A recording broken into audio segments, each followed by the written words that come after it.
Yes, yes, yes. It's the Raphael Dawkins with the Combat Radio. And are we live yet? Are we live yet? I don't know. I'm waiting for the ping. Waiting for the ping. But hello and welcome to the Raphael Dawkins Combat Radio. And what do we have in store for you today? Okay. Without much further ado, let's pull up the thumbnail. Okay. Let's get into this ASAP. Okay. What's it look like? Okay, we're good there. Let's drop that down like so. OMG. Drop the wrong window. Cut out the wrong window. Never mind. Okay. Damn, I didn't know you was from St. Louis. OMG. Okay. Right. Running a little bit behind time. I had some technical issues. I don't know, maybe I need to clean out. Maybe I need to clean out my computer. A lot of graphics, got a lot of stuff up in there. A lot of videos for years old. Gonna have to do a little cleanse. Okay. Let's just say hello to some of the people. The Fight Doctor always dug in Joshua. But we'll get into that. Come on in, have your say. The Leon Figures up in the building. Waiting for your favorite catchphrase. Leon Figures up in the building. I've heard the ping, so that's how I know that we are live. What we're saying, let's go. It's interesting pick for those unaware on today's graphic. Who knows how Franklin was rated by Fury? Interesting. And of course, how do you do that with the John Daly? And this is the Mr. Coates, all the way from St. Louis. What's that? America? We're talking about the Deep South. Is that near New Orleans? New Orleans? I think it might be. But first of all, what are we saying? AJ, should he stick or twist? As a matter of fact, let's get the actual. That's on the thumbnail, but let's get the actual title in. Hold on, no. Let's edit the proper title in and let's get that in ASAP. What's that? Save that. Show that. Okay, Anthony Joshua, should he stay or retire? Stick or twist? After the Franklin victory. So what we saying? Okay, I think what we're saying is quick sound check, and then we are ready to go. Let's have a look. Quick sound check, and then we are ready to go. Let's have a look. Yep, that sounds good enough. That sounds good enough to me. So without further ado, without any messing around, what's this here? Clement Italum. Usyk and Fury should also retire because they go to points most of their fights. Shout out to Mr. Daly. Shout out to Mr. Dawkins, says the Fight Doctor. Okay, link is in there if you are around. But let's go straight over. Well, before we bring in John Daly,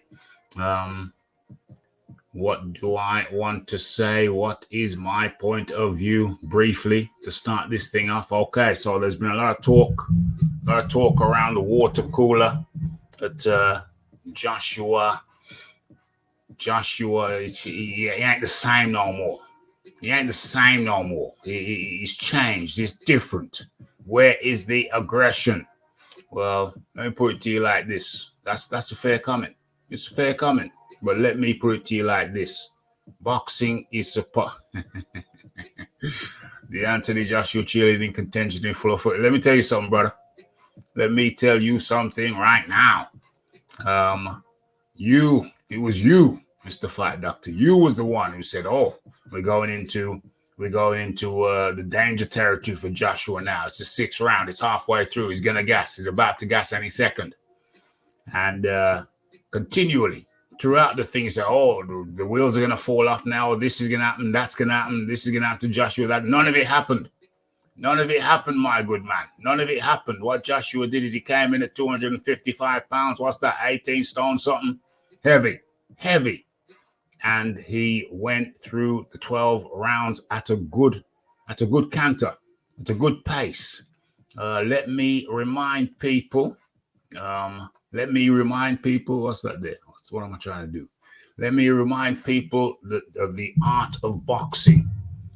The art of boxing. One of the primary things said about the art of boxing is it's the art of hitting. It's hit and don't be hit. Hit and don't be hit. Boxing at its highest form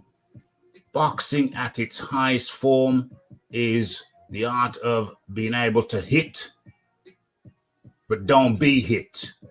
Yeah? You want to pound your opponent and dodge as many of his shots as is humanly possible. Ideally, a boxer goes in there, batters his opponent, and comes out without a scratch, barely gets hit, barely gets a scratch on him. That's the highest form of the art. Now, what I saw was a guy who was working that art, the art of hit and don't be hit.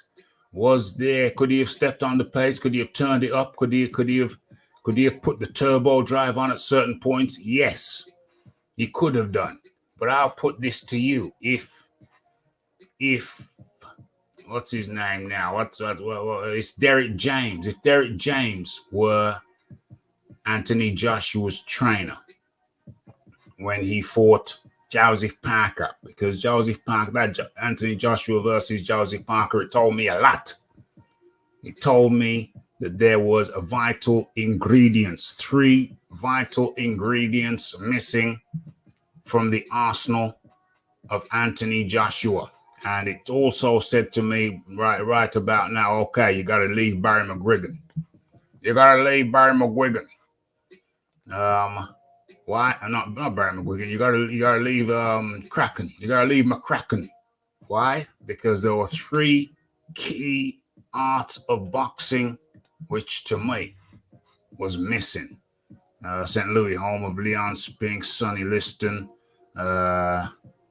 St. Louis, Missouri, the middle of the map, Midwest, I got you. Bill Stein, Philistine, said Joshua could retire. But as I was saying, there were 3 key primary ingredients that I saw missing from Joshua's arsenal when he fought Joseph Parker, and that told me that his run with McCracken should come to an end. I'll tell you those 3, and those 3 key ingredients that I saw missing from Anthony Joshua when he fought Joseph Parker were also 3 key ingredients which I saw added to Joshua's performance against former Golden Glove champion Jermaine Franklin. Okay, and those traits, those abilities were the grappling, actual grappling your opponent, grabbing them, twisting them up, twisting them, turning them. That was added. I saw that's added since Derek James. He's probably been working on it before, so Derek James can't get all the victory for that, can't get all the glory for that, but Derek James is the guy who made him feel comfortable enough to employ the grappling, and probably Derek James added to that, added to his insights with the grappling, his understanding with the grappling, although I know Anthony Joshua has been working the stand-up grappling. I've seen him do it. in some videos, some clips. Okay, that's one, the grappling. You're not going to get this anywhere else, folks. You're not going to get a comprehensive breakdown like this anywhere else on the net. Mark my words, believe you me. The inside fighting. So that's actually punching on the inside, yeah? After you're grappling, you're actually landing the blows, inside fighting. So that's the grappling plus the punching on the inside. I saw signs of that. He implemented some of that. Not to the fullest extent, but at least he begins that journey. Inside fighting, number 2, added to Joshua's arsenal. And 3, and perhaps one of the most important things, according to the Galveston Giant.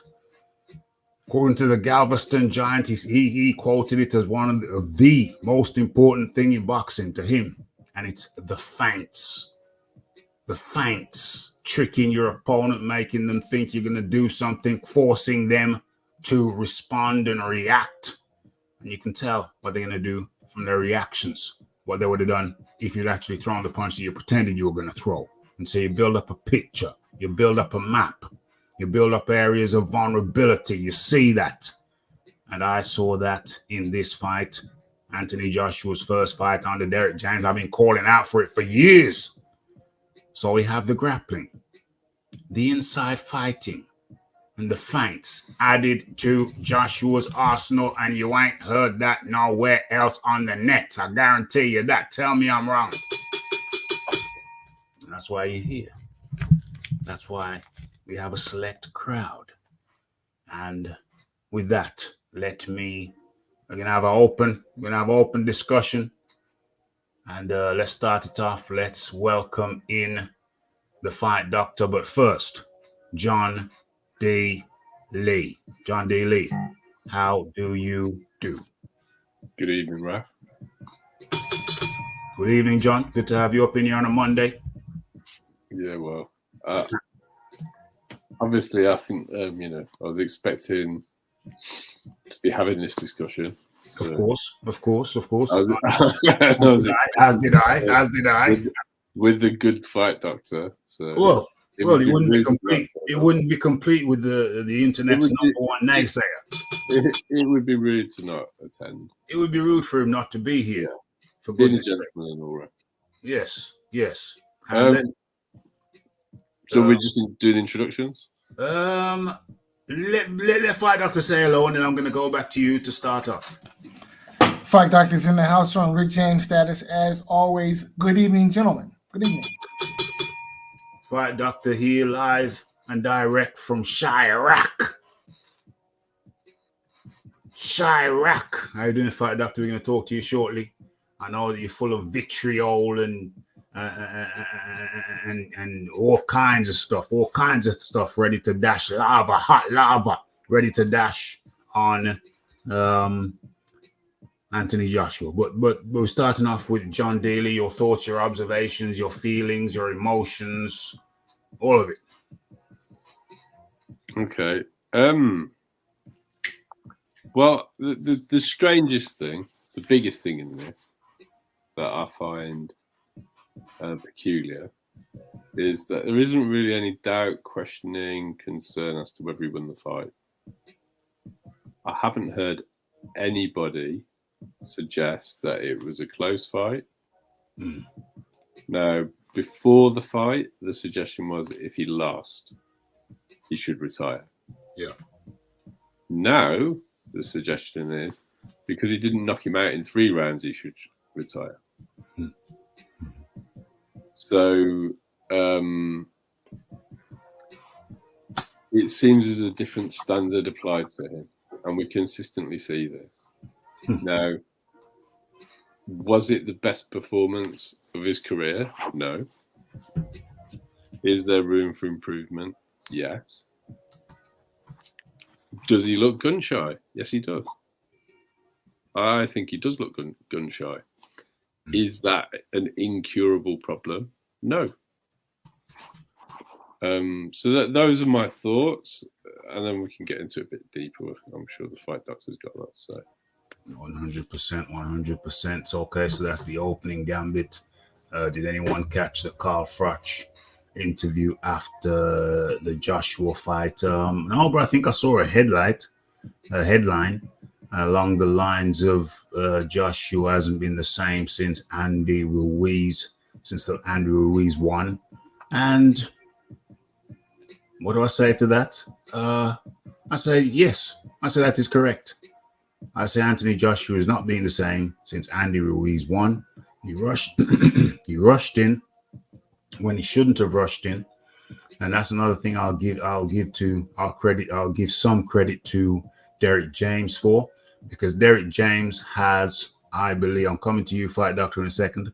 Derek James has addressed something which, I mean, I never heard the term before until I studied psychology.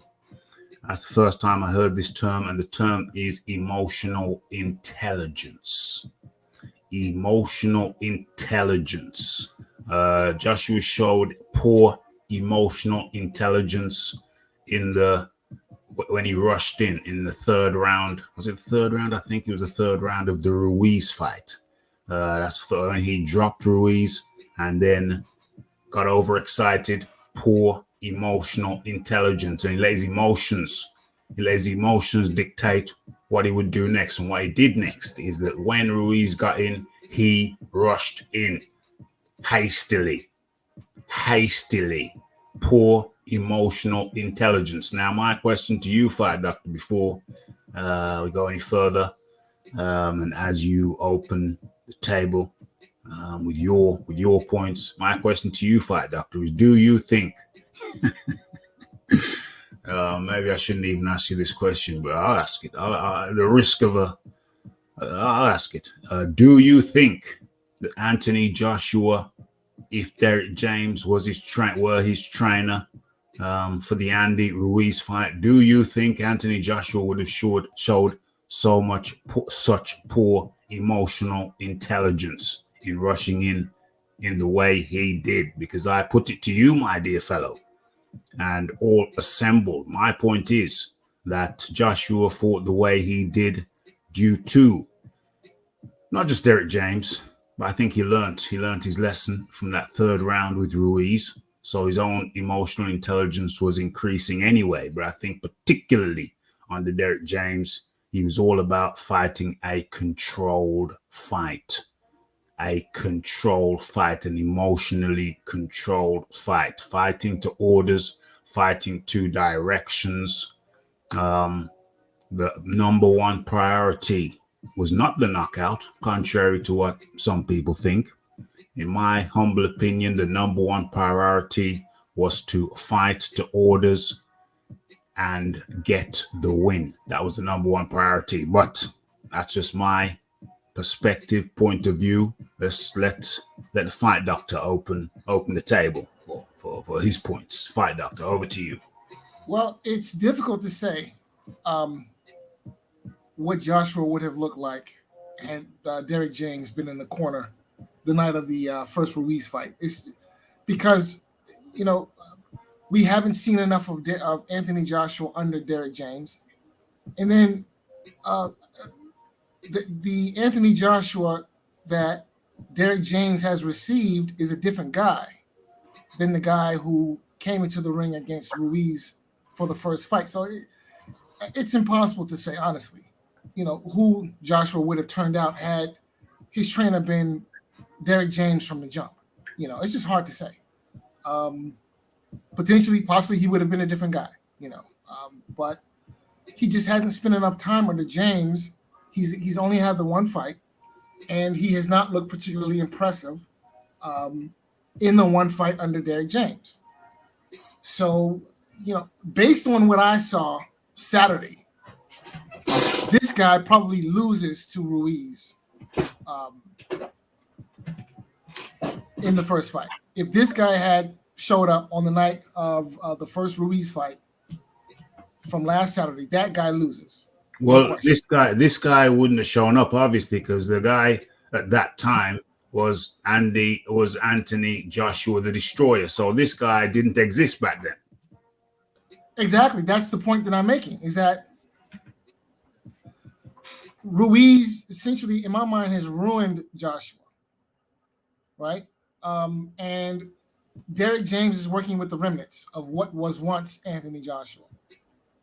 So it's really hard to say what Anthony Joshua could have been had he had a different trainer going into the first Ruiz fight. I don't think it's all that difficult, because what we know is that Anthony Josh, first of all, you haven't really set your table. You're just addressing my question, which was just supposed to be a quick thing. But I will add, though, before this, I will add that what we do know, you can make assessments, because there's certain things we know. What we do know is that at that time it was Anthony Joshua the Destroyer. That's who he was. Now, with Derek James coming in for that fight, I say that we would have had Anthony Joshua the Destroyer plus Anthony Joshua with greater emotional intelligence. That's what I say. I think that's the most sensible calculation. If we try and turn this into a calculation on paper, that's the most sensible calculation. That's what I say. But let's get away from that. I don't want it to be too much of a long thing. Open the table fight, Doctor. Your points, please. Your key salient points at this opening juncture. Well, to your point about the whole emotional intelligence deal, I'm not sure how a trainer educates a fighter in his EQ, his emotional quotient. Okay, I don't know how that works. You say you don't know. You say you don't know how that works. You don't understand that. No, I understand what the emotional intelligence is. Yes. Okay. What I'm saying is that I don't understand how a trainer conveys the message to a fighter, how to improve their emotional intelligence. In my mind, that's something that a fighter learns with experience. So, regardless of who was training Anthony Joshua on the night of the first Ruiz fight, I don't think that his EQ would have been any higher than what it was, simply because of his lack of experience. I mean, to be fair to Joshua, that situation he encountered with Ruiz in the first fight was new to him. A guy had never taken his best punch before and got up, that I can recall. He'd been used to guys, once they go down, they stay down. But Ruiz, he got up and he took Anthony Joshua's best punch and he came right back at him and essentially, in my mind, beat the fight out of him. So I just don't think that, having never had been in that situation before, how do you prepare a guy to do that, to face, to have to know how to react to a situation that he's never been in before? Easy. So I watched the video. I watched the video of an American Bulldog being walked off leash in a London park, and you had the mounted police there, and the Bulldog that was being walked off leash, the American Bulldog, attacked the horse. Now, ordinarily, I was waiting for the horse to kick the Bulldog with the rear legs in the head, because that's a defense that horses have. And I was wondering why the hell, as the attack continued, I was wondering, and the owner of I will say the pussy owner of the American Bulldog, who had him off the leash, was too scared to retrieve him, scared of getting kicked by the horse. So you got this idiot walking a large dog off leash, and he's scared to go, and it's attacking a police dog, and he's scared to go in there and retrieve his own dog. But the point is that the horse did not kick with his rear legs, did not kick the dog with his rear legs. And I was looking and I was frustrated. I was saying, why are you not doing that? Why are you not doing that? Why are you not doing what you naturally would do? And I realized that the police horse had been very well trained and extensively trained not to kick with their back legs. That's something they're trained not to do. Or else they'll be walking through crowds, don't like something, and they'll be kicking people in their heads. So that behavior has been trained out of them. And likewise, other behaviors have been, the dog was retrieved. After he gave the horse a few bites, it's in police custody now. Hopefully, he gets put down because he hasn't got a proper trainer owner. So you can train anything. You're saying you don't know how you would train emotional intelligence. You can train a horse. If you can train a horse not to kick with its back legs, which is the most natural thing, natural defense to a horse, you can train a human being anything. The fact that you say you don't understand how you do that, that's cool, but that's your limitation, not the trainer's limitation. So do we agree that experience is the best teacher? No. The best teacher is to learn of other people's mistakes, not your own. So how do you prepare for a situation that you've never faced? You are the same way they trained a horse for a situation that he had never faced. You simulate situations and you train the appropriate response. But how do you simulate the conditions that Joshua faced in the first Ruiz fight? Very easy. Very easy. You drop someone in training or you stagger them and the trainer says, okay, don't rush in. Put your left hand like so, your right hand like so. Feint. It's the first thing you do, I would say. Feint. Don't actually attack. Feint and attack. And if the guy comes snapping back like a snapping turtle, he ain't cooked yet. Slowly slip it back in the oven. Let it bake some more until the meat gets tender and it's falling off the bone. So you simulate situations. It's not a difficult concept, my friend. It really isn't. So how do you simulate the conditions that Joshua faced, which is I explained that to you before. I just said it. I just said it. Okay, but hold on a second. Hold on. The situation was more than what you just described because the other things happened as well. Is that Joshua also got put down, right? Before he got put down. Okay, but again, how do you prepare a fighter? I just told you. How do you prepare in a sparring situation?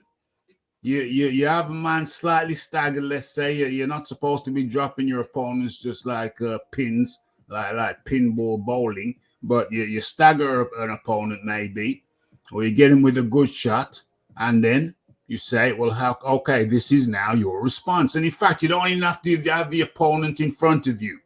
You're watching fights. You look watching a fight. You see person X drop person Y, and you see a mistake.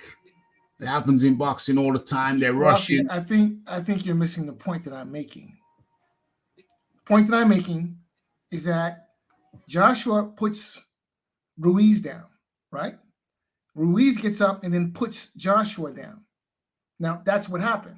The mistake was when Joshua rushed in. So you're asking me, how do you simulate a situation like that? And I'm saying you don't even have, I'm saying a number of things. Well, I'll come on to the next thing. You don't even need to have an opponent in front of you. You can be watching fights and you watch mistakes. Watch fights together with your trainer. Watch mistakes. The trainer picks out the fight that he wants to watch. The trainer picks out clips. You don't even have to watch the whole fight. The trainer picks out clips on things that he wants you to understand and observe. And you say, okay, in this situation, the inappropriate response is this. The appropriate response is this. You watch fights, you watch clips. You watch fights. You watch clips. The fighter watch fights. He watch clips. He brings the clip to you. You discuss it. You're not understanding the point. No, I don't understand. So here's my question. I'll answer it again. Carry on. Here's my question. Here's my question. What's the appropriate response when you knock down your opponent and then your opponent gets up and knocks you down? What's the appropriate response? Hold on. You knock down your opponent. Yes. Then your opponent gets up and then proceeds to knock you down. What's the appropriate? No, that's the question. That's the question. Yes, I know. And the interception comes before the opponent knocks you down, because the opponent knocked you down because of poor emotional intelligence at that particular moment, poor judgment. You teach good judgment. You replace poor judgment with good judgment. And it's on record. It's on tracks. It's on wax. I said it's live. I said live. It's still there. It still exists. The type exists. I said don't rush in. I said don't rush in. Not after Ruiz got up and knocked him down. Before Ruiz gets up and knocked him down, because I knew the fighter and his state of mind. I knew the circumstances, and I knew that he would be tempted to just rush in with wild abandon. That's why I said don't rush in before he rushed in. It's on tracks. It's on wax. I said don't rush in. It's the trainer's responsibility to understand this fighter, and I understood Joshua enough to know that he was going to rush in. You deal with that in training. You deal with the mind. You deal with the mentality, and you deal with the current state of mind. I knew Joshua was going to rush in, and I'm not his trainer. So you can't tell me those things were unpredictable, could not be predicted. I predicted it. I said it before it happened. So you train for that. Mental training. Mental training. Mental preparation. What is the fighter's state of mind? Deal with that. Because he's likely to act. People act. Often act based on their state of mind. So you train for that. You tell them the right responses. It ain't that hard if you're tuned in. But I don't know if you've made your opening statement. Yeah, I don't know. We have to check down the replay. But in comes a man like the Iron Kong 26. Yeah, peace to everybody on the panel, everybody in the chat. I come in, I hear about a dog trying to eat a horse. You just, and then Fight Doctor and you at it, just scrapping. You lucky Fight Doctor didn't swing on you, because I've seen Fight Doctor. He, you know what I mean? He looked like a guy who swings on people. You look like a guy who used to get down in the 1940s. So without Capone and them, man, there. Yeah, Fight Doctor not playing that. What's up, John Daly? How you doing, man? Shout out to Iron Kong. It's just the complete strangeness. I've never seen a man. Well, let me first start out by saying my personal issue. So my favorite heavyweight of all time is Lennox Lewis, right? And I just remember Lennox Lewis being one of the most maligned people in boxing history. Like, people just didn't like Lennox for whatever reason. But he was just one of the most talented people you ever seen. He might lose a fight or whatever, and there were some fights where he just looked blah. There were quite a few Lennox fights where he looked blah, right? But he was very talented. And I just remember Lennox Lewis, having to just leave England and go to America to try and make his bones over there for a lot of different reasons, But one of the things I remember also is Frank Bruno. And one of my uncles one time when Bruno was fighting Mike Tyson was saying, like, boy, they treat the Bruno man so bad in England. So he was like, what do you mean? He said, boy, they used to love this man so much, then they treat him so bad. Then after that, Bruno had some mental issues, I guess. And it was almost like the British public and the press, it was like they sensed something was wrong and they just piled on. Let me try beat this man down as much as possible and try game out this sport. So it was Frank Bruno and Lennox Lewis, two people who I think in Britain I've heard it called by a British farmer teacher that I had here. It's called what she say? The tallest poppy syndrome. The tall poppy syndrome. Tall poppy syndrome, where you pop up your head only for them to cut it off. Yep. Right. And I was like, and it's only now I realizing, now I bigger reason what I mean is like these people build you up just so they could destroy you. A lot of these people, I see Fight Doctor had mentioned in the chat, Kyle Fratch. Kyle Fratch, I don't listen to Kyle Fratch at all. That's for different reasons. But I know Kyle Fratch not don't like Joshua. He especially don't like Joshua because Joshua left Rob McCracken. Especially don't like him. And even when he was with Rob McCracken, Kyle Fratch does not say anything positive about Anthony Joshua. He doesn't like guy. I don't know why. But just the whole demeanor around Anthony Joshua's victory is so strange. I think John Daly said it perfectly. The conversation, if he loses to Franklin, he should retire. No, he beats Franklin. He should retire. Barely break a sweat, showing boxing a better jab. In my opinion, a much better jab. Double jab, double jab. Straight right. Franklin ate some straight rights. He didn't go down because Franklin is a young, fresh, strong man. He didn't put as much steam behind it in the right hand, but he was throwing the right hand. You know what's interesting about Joshua, though? What I find, Anthony Joshua is a guy, when he was, as Fight Doctor called him, Anthony Joshua the Destroyer. That's when Joshua said, back then, I really didn't know too much of what I was doing. I was just throwing my hands them and he was working for me. But the Ruiz fight, and he realized this ain't gonna keep me where I want to be. I gotta learn different things, fight a different way. He has to learn that. And he's right. Him fighting that way wasn't going to keep him in boxing. Because after a while, people figure it out quick. They figure out you ain't got much more to do. You're just a big, strong guy. And I remember people used to say, Joshua does a big, strong this and that and that. And all he could do is knock people. He can't box. He can't this. He don't have no skills. He don't have whatever. These same people turn around now. He's trying to show boxing skill. And as Rafi said, a little bit more intelligence in how you approach different things. The same people now saying, oh, he's showing too much intelligence. No, he's not knocking him out cold. If he had knocked out Franklin in 3 rounds, oh, he's supposed to do that. Franklin is a bum. But not according to these people's God, Tyson Fury, who said, oh, Franklin's a throwback fighter, a really good guy, gonna be a champion or some nonsense. Not according to Deontay Wilder, who said, oh, he better be careful of Franklin. That's a real dude. All this. Right? Not according to them. But Joshua don't knock out Franklin, and all of a sudden Joshua, he needs to get out of the sport.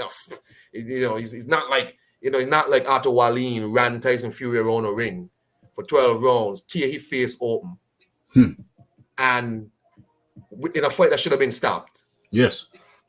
Right? Ran him around the ring. Wallin and Franklin pretty much on the same level in terms of contendership and rankings. All of a sudden, Anthony Joshua don't knock out Franklin. What a bum. He need to go out there and knock people out. We want the old Joshua back. The same Joshua y'all said had no skills. Same man. I like the fight because I like to see people doing different things. I was looking for what he was doing differently on a Derek James. I predicted a 12-round decision on this show, Rafi. Yep. Because I knew he would be working on something different. Yeah. You understand me? Of course. The guy, when he was the old Joshua, wasn't good enough. He's working on something new to improve himself that also is not good enough. Britain gonna run the man who resuscitated their boxing life completely out the game, and the British boxing scene gonna go straight back down the drain. But we got Fury though. Who? We got the gypsy queen. Move on. We got the gypsy queen. I yield. No, like Fight Doctor said, or whoever said, I'm not here to say it was the greatest fight. I like the fight because I want to see what he's working on, how he's developing. He ain't knock out nobody, okay. And in my opinion, if you're not going for the knockout when you're 255, it don't make sense coming in that heavy. Because to me, he looked a bit slow at 255. Can I put a question to you though, Frank? Yes, sir. Do you think he is gun shy at the moment? Gun shy? I think he's shy in committing to the right hand too quickly. And that's all, but it's weird with gun shy because with Usyk, it wasn't like he got, well, in the first fight, he got nicely schooled. In the second fight, he didn't get beat up, right? Mm-hmm. So I don't, in those two fights, he really couldn't throw the right hand because he wasn't going to catch Usyk. So maybe he's trying to figure out different ways to set up this right hand. Just like how I used to say, Deontay Wilder, if he would learn how to set up his right hand more, he would be very dangerous. Well, I don't know if he's gun shy. I just think maybe he's trying to set it up more. Maybe he's overthinking it. Well, I think he is overthinking it. Well, you go with your opinions now, John. Your turn. I yield. Sorry. Well, no, I'll put the question, so I'll wait the answer. I do think he's gun shy to an extent, but I don't think that's incurable, which is how a lot of people are trying to portray it. And I think everybody else here is actually old enough to remember this. Lennox Lewis was also gun shy after he got knocked out by Oliver McCall, but he got 3 knockout wins on the trot and overcame that. And I think really the thing that's completely going under the radar here for me is inactivity and its effect on Joshua. Yeah. Because he hasn't been able to fight frequently because he's got involved in stupid negotiations with some of the other people that we've already talked about. So what I think he needs to do, and I think the overthinking things, the potential that he is gun shy, can be overcome through activity. And that's what he needs. Now, I'm hoping they stay true to their word and they announce a fight in the summer, because for me, if he genuinely wants to continue to get better, and I think the only reason that you go to a very basic gym in Dallas and just hide yourself away for a long period of time is because you genuinely want to get better. You take yourself out of your comfort zone and you go and do it. And it hasn't been a magic wand. It hasn't solved everything. But he won the fight comfortably. So if he goes back to Texas and he carries on training and he's active in the summer, and he doesn't need to be put in with tough opponents at the moment. The biggest problem they're going to have with that is actually paying him. But I just think when it's Tyson Fury and it's a flat performance, he fights down to the level of his opposition. When it's anti-Joshua, he's done. Take him out of the sport, he's done for. And it's just a complete double standard. Is it Raf? Yeah, I'm just making a social media post. You guys, that's all right. I wasn't sure if you were there or what happened. I'll be back in a few minutes. Yeah, so I'm gonna put the question to Fight Doctor. A, do you think he's gun shy?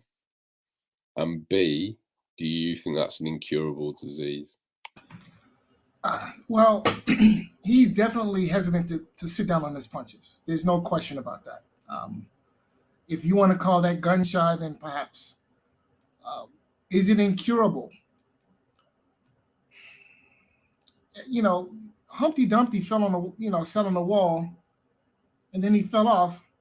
Question is, can you put, the shell back together? Once the shell has been broken, once the egg has been broken, can you put the shell back? Can you put the broken pieces back together? Are you trying to say?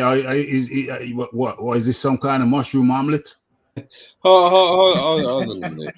So, going back to the example that I gave, those were the thoughts that everybody put out there about Lennox Lewis at the time that he lost to Oliver McCall, aren't they?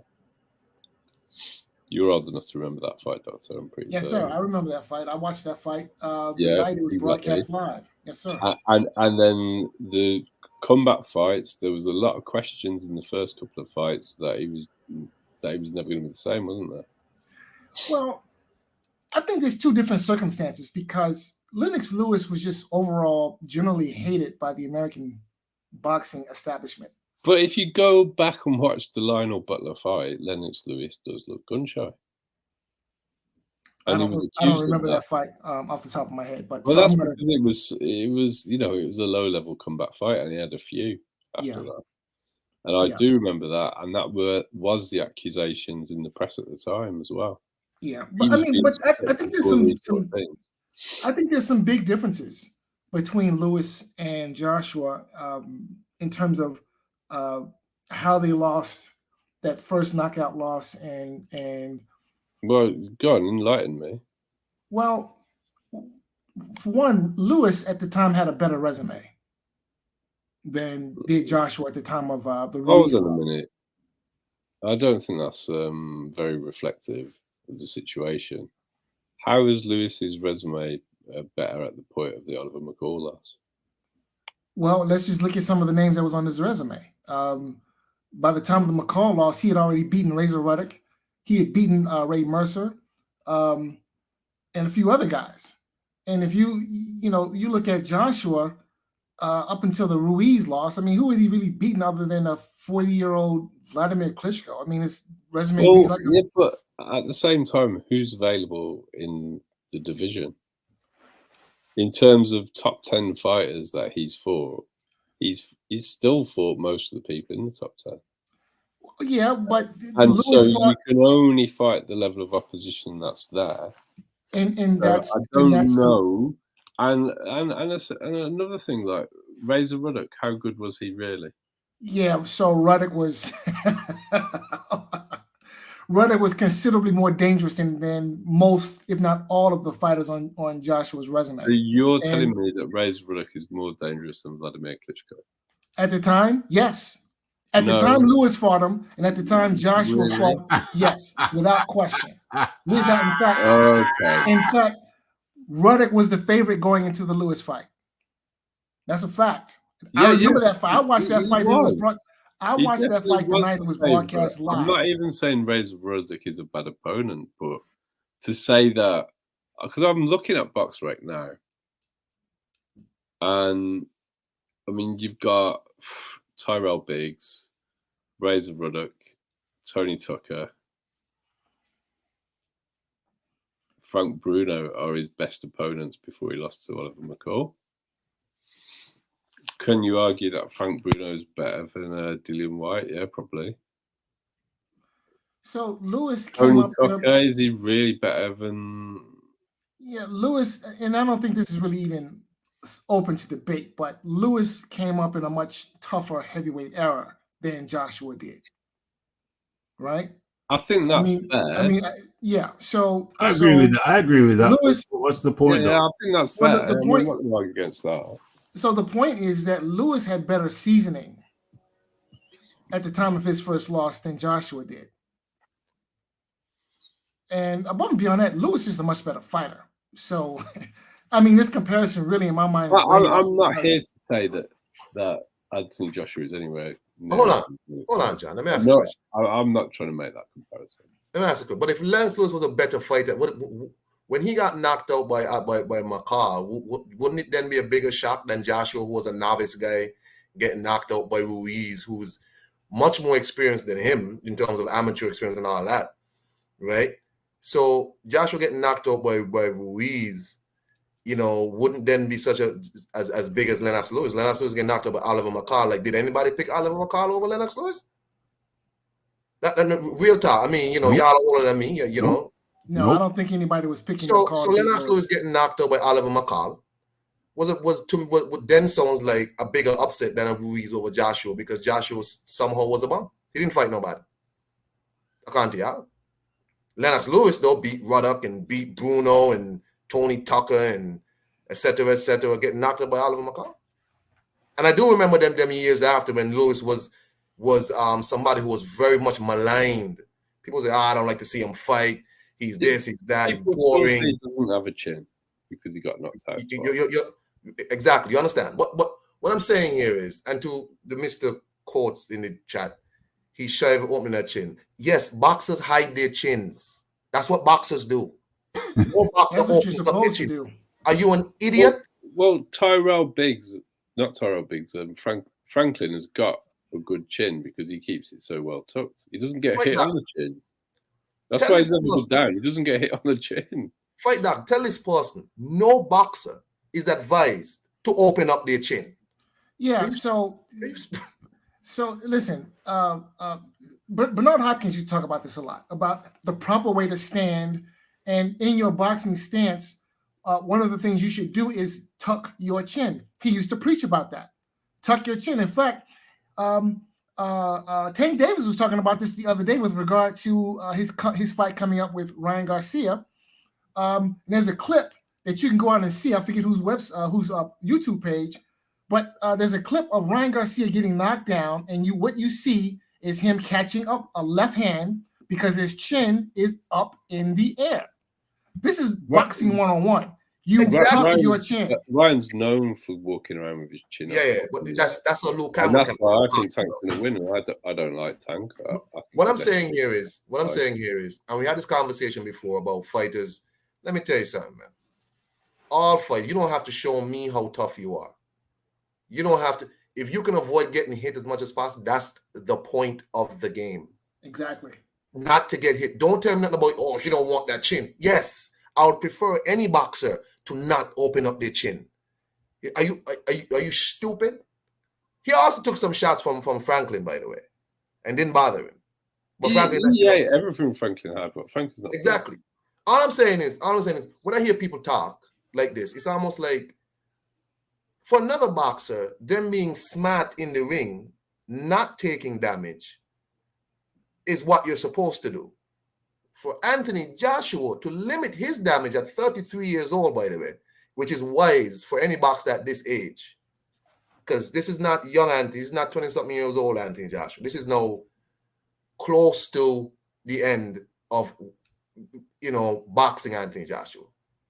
33 years old, in my opinion, at this point, you're supposed to be looking for your life outside of boxing. You're supposed to have made your money by now. What I'm saying is the rules can't be different for other people than him. He's walking on some shit. In my opinion, Derek James was the choice he should have gone before. What's the Mexican guy? Robert Garcia. I didn't understand why he picked him. We talked about it on this show. I didn't understand why he picked Robert Garcia. I just didn't understand. Strange decision, Garcia. Derek was the choice. He's the best choice for him right now, because he's going to make him box and work, do his work. I know the reason for the Garcia choice, and it was Angel Fernandez connection, which was a mistake, because Angel Fernandez has been in the corner for the first loss against Usyk, and he didn't really change as well. They've talked about this in this camp. They went from Sheffield to Loughborough, so the facilities are comparable, and they tried to recreate what they were doing at Sheffield. Big up Rebecca from Loughborough.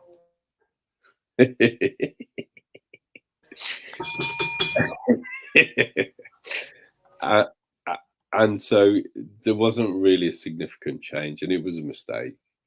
But that's the reason they chose him. That was poor. It was the only worst choice he could have picked was Ronnie Shields, because I don't see nobody Ronnie Shields trains that's special. When I see him in Ronnie Shields, I've got one I would have preferred him to go with, but hell, it's too late for that now. I'd have liked to see him with Beaumont. Oh, I don't know about that, but I mean, it's done now. He needs to stick with what he's done. The deal with Derek, I like Derek James. I like Derek James.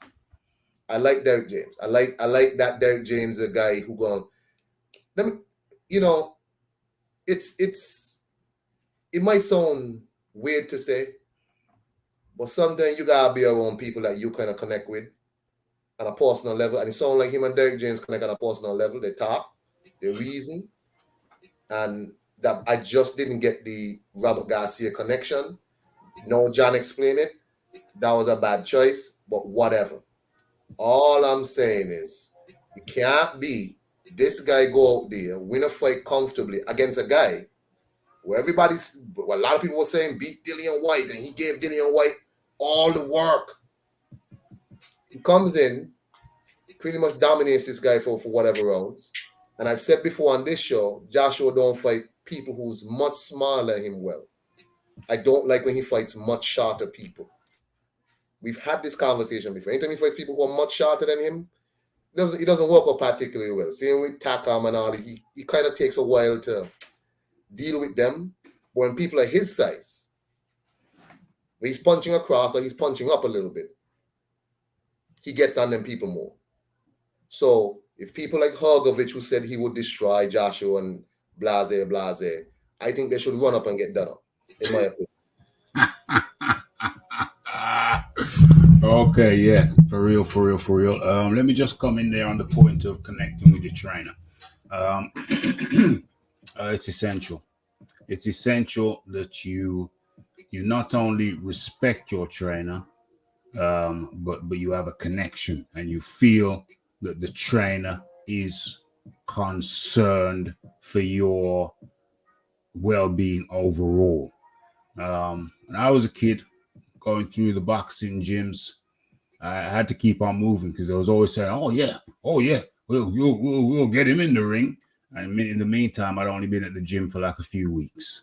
And I saying, we'll get him in the ring. And I had a hatred.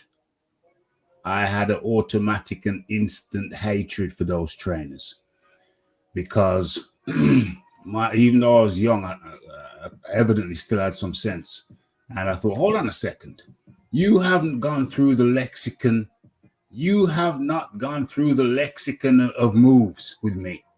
You haven't told me about how you haven't sat down and discussed with me about how you're going to get in this situation. When you get in this situation like this, you do that.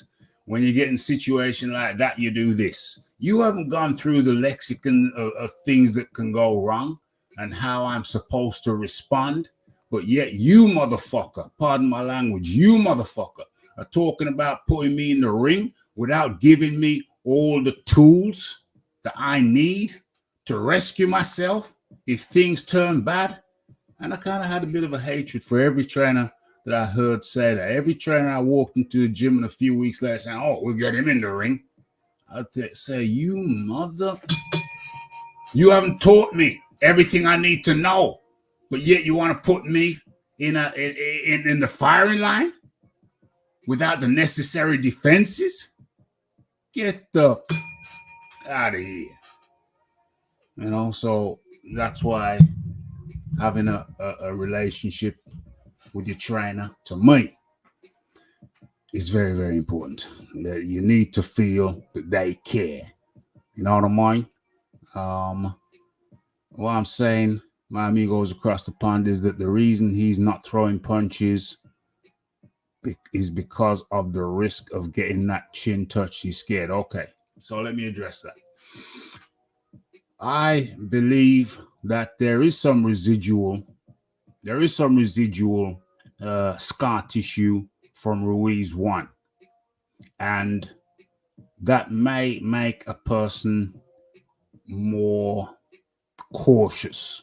So I do believe there's an increased level of caution. Yes. However, if you look at, he's just had 2 fights with Alexander Usyk. Alexander Usyk is someone who doesn't really take too many risks. He's undefeated as a professional for a reason. One of those reasons is he doesn't take too many risks. He understands the art of boxing is to hit and don't be hit. And to me, I saw some elements of that. I mean, we saw some elements of hit and not be hit. We saw Anthony Joshua execute that, plan that, and execute that in the second Ruiz fight, the very next fight after the first Ruiz fight. So we've seen him do it before. What I see this time is that Joshua has employed a system where he doesn't have to be bouncing up and down for 12 rounds, but yet still employ, even if to a lesser degree, the hit and don't be hit technique we saw in Ruiz 2. And after all, you remember how I started the show? The art of boxing is to be hit and not be hit. Of course, he got hit, He did get hit. So it wasn't extreme. He didn't take that principle to the extreme. He understood that he would get hit. He accepted that he would get hit. But I saw him implement a slight, that hit and not be hit. And I think he took a little bit. Just in the same way that Canelo Alvarez, Fight Doctor's favorite fighter, Canelo Alvarez, learned after fighting Mayweather. Just how he learned some things from fighting Mayweather, particularly the head movement. Feet you don't have to be always the feet. It can be the head movement as well, just slipping punches. Just as how Canelo Alvarez learned from fighting Floyd Mayweather. I think Joshua has taken a pointer or two from Alexander Usyk. Tot up the points. Punch the guy more than he punches you. You're a strong guy. Them punches are hurting. He hurt Franklin multiple times. Just punch the guy more than he punch you. Plus, you're a heavy hitter. Plus, Franklin absorbs shots very well. We saw that against Dillian White. Nothing wrong with Franklin's chin. Just hit the guy.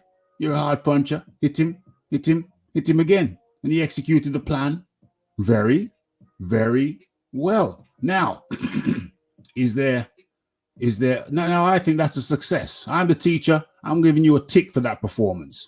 Are there other elements that you will need to it's like an equalizer. Those people old enough like myself who remember equalizers when you had a stereo, you had a stack stereo sound system rather, even in your car. Some people might be old enough to remember equalizing the car. When people buy a car, you buy a hi-fi setup in there, and you have a separate equalizer box.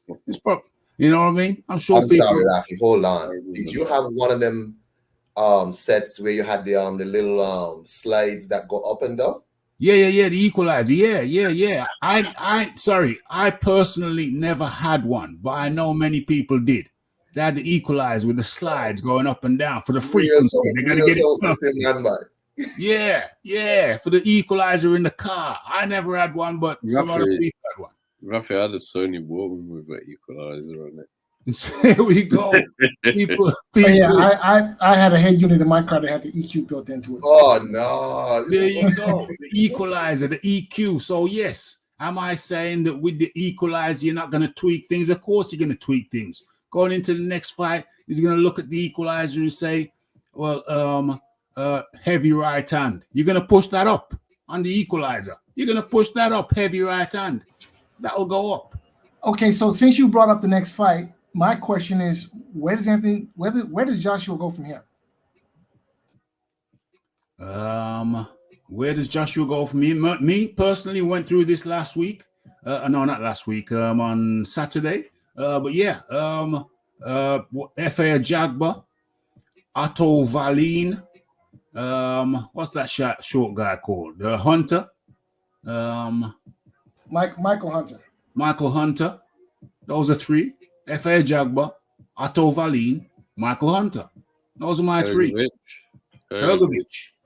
That was the fourth one. So basically, he needs to stay away from top 10 heavyweights. Ergovich is the IBF mandatory, so I think he falls. Boom. Yeah, Ergovich, IBF mandatory. So I say from 20 up till 10, but Ergovich is higher. Primarily from 20 to 10, get two more fighting. This is the first one. Two more fighting in 2023, and then in 2024, take on the champion. If he's still a champion, take on Fury. Deontay Wilder, but why waste your time with the Deontay Wilder? And you could say, why waste your time with Fury when he's going to tie you up for in excess of 6 months, just with negotiations, and then might pull out 6 months, 9 months. But yeah, can I just interject quickly, Ralph? Yeah. Anthony Joshua this week, recently post-fight, has said that he believes the reason that Usyk pulled out of the Fury fight was in Fury's own book, in his own words, he's written that he likes to delay negotiations as a tactic to get into the head mentally. Why would you re-enter negotiations with a man who's been offered to fight you already from Eddie Hearn. Eddie Hearn has already made 3 offers, and they've made 1, and it's never happened. And we can all see holes in Anthony Joshua's game. And if they're going to get fixed, they're going to be fixed by activity. They're not going to be fixed by long, protracted negotiations with people who fight on different platforms, who are not going to make it easy to make the fight happen in the first place. Hrgovic is an in-house fight. He needs a fight in the summer. Fight doctor. I agree. Joshua needs to stay busy. I also think he probably needs to stay away from anyone in the top 10. But my concern is a top 10 fighter. He's the IBF Monday. Yeah, but that doesn't mean, I think we could. I'm looking at the BoxRec top 10. Hrgovic is not in the BoxRec top 10. So, or top 11. He's just not there. Now, I don't agree with everyone that BoxRec has in their top 10. But just because a guy is a mandatory, that doesn't mean he, necessarily deserves the mandatory shot or that he's a legitimate top 10 fighter. In fact, I'm saying primarily the guys that I'm picking are F.A. Jagba, Hunter, and who else did I say? Otto Wallin, as well as Hrgovic. So the most of those are out of the top 10. I don't have a problem with that. That's what I said. I would be surprised if Wallin is next. Well, Wallin, that would be cool. I don't mind where he comes in the mix, but that would be cool if he's fighting. If he's eventually fighting Fury in 2024, then he's a switch hitter. Fury might switch hit. Joshua's got a lot of experience with the southpaw and Usyk. Yeah, get another one in. Couple of fights down the line. Next fight, another one down the line. Maybe immediately before Fury. Get it. So you're used to the right-handers, you're used to the left-handers, a lot of experience. It don't matter if the guy wants to switch it, no problem. That's an easy adjustment. So that's what I'm saying. Where was I going? You came in. You said you want to say, so where was I going? Well, we were talking it was about not fighting Fury because he'll just waste his time. Oh, yeah, okay. So those are the guys that I like. F.A. Jagba, Michael Hunter, Otto Wallin, Hrgovic. So keep him busy. Anthony Joshua, keep him busy on the equalizer. Yeah. You're going to turn up, twisting that right in with menace. Putting that right hand in with menace. That needs to come up on the equalizer, yes. But does that mean he's no good? I saw True Geordie's assessment. I like True Geordie's assessment of Fury. I thought he was totally accurate. And why Fury pulled out of the Usyk, or why Fury didn't want the Usyk fight, why Fury ensured that the Usyk fight wouldn't happen with his ridiculous demands. I liked True Geordie's assessment there, but I think he was way too harsh on his assessment of Anthony Joshua. Yes, there are things that could go up on the equalizer, like turning the right in. But like I said, the 3 things that Anthony Joshua brought to that fight was what they hadn't done before, properly done before, was the grappling, the inside fighting, and the feints. The feints. That's one of the most important aspects of boxing. The feints. Get the feints in. And he did that. And I was very happy with those 3 additions to his game. Obviously, he'd been working on all of them, I would imagine, to one degree or another. But under Derek James, he brought it. He brought it to the table. And so, you see, a lot of people expected an early knockout. I did not. Shout out to the Red Glove militant up in the area. Shout out to Dr. Woodok up in the area. Who the hell is Gerald Washington? Oh, wasn't that guy fight Wilder years back? Gerald Washington need not to be in this discussion. Well, I've seen the argument for Gerald Washington. Gerald Washington, get the hell out of here with that Gerald Washington. What is he in the top 50? No, Is he in the top 50? Look, I think that actually makes sense. Actually, I think he's taking the piss out of you, Fight Doctor. He's saying Gerald Washington is naming one of them cats on Wilder's resume. Okay, but again, I think that fight makes sense because you want It someone. makes absolutely no sense. The ones I've mentioned make sense. Gerald Washington makes no sense. I don't think he's being serious. He makes no sense. You got F.A. Jagba. It's kind of like a Deontay Wilder type. So explain to me. Explain to me. I'll put forward the reason for fighting Gerald Washington. He's knocked out Helenius. So that's who Wilder's just knocked out. He's got a KO win over Helenia. He's a big guy. He's 6'6". He looks the part.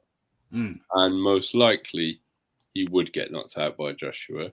And maybe Joshua needs that bit of a confidence boost where he does knock someone out. Well, that's he take one hell of a battering. He would take one absolute battering in the press if he even mentioned Gerald Washington's name. He'd take a battering. That's also true, Rafi. Let me tell you something. That's also Let me tell you something, man. If he brings up Gerald Washington, all of a sudden, I mean, the thing is, if anybody else fights Gerald Washington, it's great for them. He fights him, then then it's all the mourning and whatever. The standards are higher for him for whatever reason, and I don't understand. He definitely wouldn't be able to fight him in the UK if he did fight him on a boat. Do that in America. If they went to the USA, it might be an all right one to do in America. Look, all I'm saying here is with these, it's weird, right? My guy Wilder comes back and he fights a fight that people think was fixed. He fights Robert Helenius, and people are saying a fight was fixed. And I don't see nobody saying he should retire at 30. What, 7? How old is he? 38? 38 this year. I'm coming off 2 brutal knockout losses. And nobody's saying he should retire. Joshua got stopped on his feet by Ruiz back in, 2018, 19? Back then, had 4 fights since then. 4 fights since then, where he wasn't knocked out. Nor did he touch the canvas. No. People are telling me, the Ruiz fight scrambled Joshua. What the hell did Tyson Fury just do to Deontay Wilder? How come nobody's calling for him to retire? You understand? The double standards, the triple standards is glaring. And normally I don't really want, because Ali's a big man, but it's hard for me not to point it out, because it's like this man he stopped by Ruiz, went back in with Ruiz, fought Pulev, fought Usyk twice. 4 fights since then. 4. You understand me? And people still talking about that. Wilder just had a fight with a man who Dillian White beat years ago, who they call a Eurobomb back then. Yeah. Wilder comes back and knocks him out in a couple seconds because the guy just was like, look, just hurry up, finish me off so I can get this money and go home. All right? A fight that people think was fixed. A fight that I didn't like because I wanted to see what Wilder has been working on under Malik Scott. Nobody's questioning, well, what kind of fight was that? Why doesn't he just retire? Anthony Joshua dominates a man who all these people say is a great contender, a tough fight. And all these people dominates him. He should retire. Since when is this True Geordie guy a boxing pundit? Isn't this the same guy who had some texts revealed sometime with all sorts of freaky stuff? John, is the same guy? Yes. I actually don't know who he is because I don't like some guy who said he wants to be some chick's toilet or something. Anyway, look. Listen, all of a sudden this guy's some big boxing pundit because he had some dust up with Tyson Fury back then, right? Because Fury didn't want to talk to him. He's living off the fact that he put some hard questions to Fury. Right. So he's now all of a sudden his boxing knowledge now is where you go to get true Geordie. Is gonna tell it like it is. True Geordie. This guy who is apparently a pervert. Anyway, look, who he should fight next? Philip Horgovich wants he can get it. The problem with Joshua is that he's being paid so much money by the zone that they can't. They'll be shy about letting him keep fighting these fights that they can't put on pay-per-view. They can't put Gerald Washington on a pay-per-view. So he's going to have to fight fights that are going to be high level really quick. The only fight in between that might have a decent build-up because of whatever would be the Dillian White fight. And sad as it is, the build-up for that fight would probably sell the fight. Because they don't like each other. Joshua said he's not interested in fighting Dillian White. Dillian White took offense over that. Oh, my fight was better. Yeah, did you hear that nonsense that Dillian tried to make out like he gave? I'm like, Dillian, he was better because Franklin was punching you up. We're going to talk about that right now. Because Dillian White, that was one of the topics on my mental list. Okay, it's in the thumbnail as well. The picture in the thumbnail shows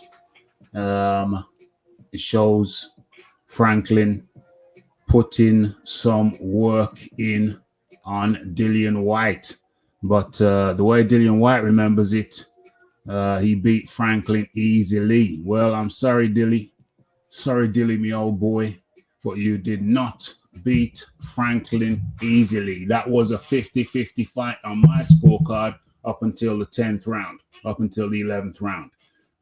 Franklin had not previously been a 12-rounder. This was his first 12-rounder, and he kind of gassed out, tired out in the last 2 rounds. But up until that fight, it was even Steven. It was 50-50. It was tit for tat. Dillian White, my friend, you went life and death with Franklin. Let's get it right. Dillian White went life and death with Franklin. Franklin was peppering him up to the point where, if you don't believe me, go back and listen to the fight. Listen to the fight, watch the fight, and listen to my commentary. Franklin was peppering him up. Franklin looked like he had him rocked on several occasions, not once, not twice, but thrice. Several occasions, Franklin looked like he rocked White. But White, listen, sometimes boxers have to delude themselves. I got a friend of mine who was a British champ, and a certain fight came up where he lost. And he lost by KO. I asked him, how did that fight go? Because I hadn't watched that fight. And he said that he slipped and the referee ruled it a knockout. So I thought, okay. So I went back, YouTube it, I pulled the fight up, and the guy clocked him. And he dropped. He got back up eventually, but he's quite obviously groggy. But when he tells a story, he says he slipped. Is he a liar? What he's doing is protecting himself. He's telling himself, he's retired now, but he was telling himself what he needed to tell himself in order to continue. He had to say that in order to continue, in order to motivate himself. He doesn't want to think, yeah, that guy knocked me out. He doesn't want to think that. He thinks he slipped, and he said he slipped. And sometimes fighters have to tell themselves something to help keep their mentality where it needs to be. And that's what Dillian White's doing. He's forgotten. He's probably speaking from the heart. He probably thinks he beat Franklin easily. Like he said, he didn't. He went life and death with Franklin. So, Dilly, me old boy, you got it wrong on that one.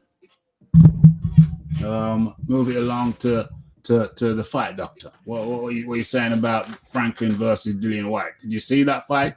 I did see that fight, and it was a close affair. I don't think Dillian White covered himself in glory in that fight. But that's not why we're here.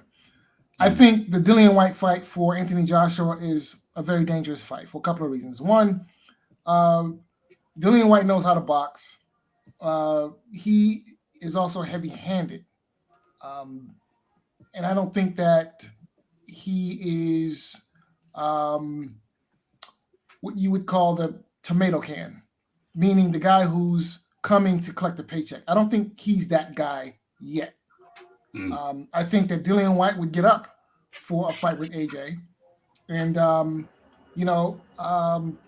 just right now, I think between the two of them, Dillian White may have more to offer. So, I think that's a very dangerous fight for Joshua. Between who? Between the two of who? Between Joshua and Dillian White, I think Dillian White has more to offer at this particular moment. More to offer who? More to offer. I mean, Dillian White isn't the guy who looks gun-shy. Dillian White isn't the guy who looks unsure of himself. Do you think Anthony Joshua would be gun-shy against Dillian White? Well, he was gun-shy in his last fight. That's not the question I asked you. I can only judge a fighter by what I saw of that fighter in their last fight. And, look, I'm going to ask you again. I'm going to ask you again. Do you think Dillian White would be gun-shy against Dillian White? Do you think Anthony Joshua would be gun-shy against Dillian White? I can only judge Anthony Joshua based on what I that's saw a yes in his or last no answer. You only need to say yes or no. Fight. Yes. He seems unsure of himself. The confidence is not there. White, you think Anthony Joshua would be? Oh Lord, the confidence is not there. Can I chime in on this now? Yes, you're next. I actually think the Dillian White fight might be a good cure for the gun shy. That's the best argument I've heard for the Dillian White fight. Because Dillian doesn't know what fear is. I don't think Dillian's ever scared. He's quite happy to get knocked out. Doesn't bother Dillian. The problem is, I think since AJ's knocked him out, his chin's deteriorated further because he's been put on the canvas a lot. And AJ's taken Dillian's best shot already. Yeah, he took the left hook in the second round. Everybody made a huge thing about how AJ had no chin because he got hurt momentarily by Dillian White. I think Dillian White would find it harder to land that on AJ. And AJ showed that he can still throw uppercuts. So I think he'd land an uppercut on Dillian and take him out. The equalizer, who lost? Who lost? Somebody missing. Oh no, 1, 2, 3, 4. Okay, cool. The equalizer, coming back to you in a second, Iron Kong, but the equalizer fight, doctor, the equalizer, you know what one is? You equalize, you adjust the hertz, the megahertz, the bandwidth, you make adjustments, simple adjustments for Anthony Joshua against Dillian White. He could just fight that fight on autopilot. They could just go berserker. Plus, Anthony Joshua showed a lot of technique in that fight anyway. You just show more now, a lot more evasive techniques, plus bring in the right. You think he's going to be scared of Dillian White, an old foe? Some people are saying Anthony Joshua looks scared. I really find that he doesn't look confident. Well, he doesn't sit down on his punches anymore. It was a confident performance. I mean, hold on a second. It was a confident performance. I mean, to me, it was a confident performance. So if confident performance means he got the win, I'm not questioning who won the fight. I'm questioning the manner in which he won the fight. That's what I'm questioning. Right? What I'm saying is it's quite clear that he went in there to fight a technical fight, intelligent, emotionally controlled, technical fight. And I think he executed that. Listen, and I'll say this again. Yeah, you can come in after me. And I'll say this again. People who were expecting Anthony Joshua to knock out Jermaine Franklin early will quite clearly be disappointed. But there are other people like myself who didn't necessarily expect there to be a knockout. I said knockout round 10. What does that tell you? It's late. It's late in the fight. Maybe he gets it. Maybe he doesn't. So I was only 2 rounds out. So I didn't really feel no way because I didn't necessarily feel that there was going to be a knockout. I thought we were going to see what we saw, an intelligent and emotionally controlled fight by Anthony Joshua. Is an intelligent performance. Does he need to adjust the EQ? Yes. Tweak up, push push up the weight on the right, the weight on the right cross. Push up the 1, 2, 3 combinations. Yeah, push them up in frequency. Did a few, but push those up in frequency. Adjust the equalizer, adjust the balance, tweak the balance. That's all it is for me. That's all it is for me. Not mine.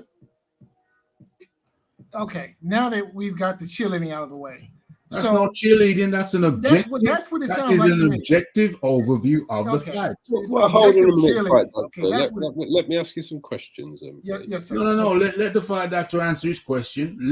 Then I'm going to go to Kang to speak on this topic, right, and then we can freestyle.